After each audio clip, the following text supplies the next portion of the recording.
President Biden opting out of re-election is a significant moment in American history in and of itself. We continue to historically contextualize it with the help of academic experts. As our Simon Williams tells us, 3 history professors from our state's public universities weigh in. Joe Biden isn't the first president to conclude a campaign for re-election while in office. At least 2 other times has a POTUS withdrawn from the race for re-election in their first term. Harry Truman in 1952 and Lyndon Johnson in 1968.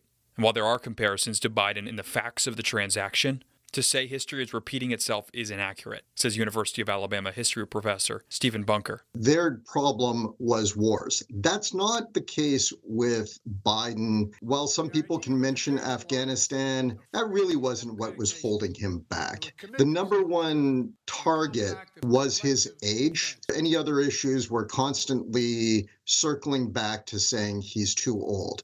So if Biden's age and the opinion of his ability related to that number becomes the prevailing reason why he opts not to run again, how does that match up with Truman and Johnson? This is what was being pushed as the problem, is age, both politically, but I think there is a concern among citizens in general that our political class at this moment perhaps needs to pass the torch.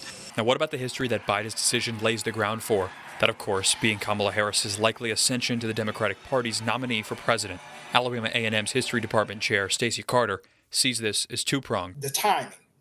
We are weeks before the Democratic nomination. So how would that play out at a party convention? The obvious is this is a woman. And not just a woman, but she's an African-American. We'll see history happen before our eyes, and history happen before our eyes very quickly. North Alabama History Department Chair Ansley Quiros sees an inevitability to making history in this moment. Sometimes history is just thrust upon you, and you just gotta kind of meet the moment. It's exciting that we're right in the middle of the story. We're not just repeating or echoing things that have happened before. We're not stuck in some doom loop. We are actively participating in something that hasn't happened yet.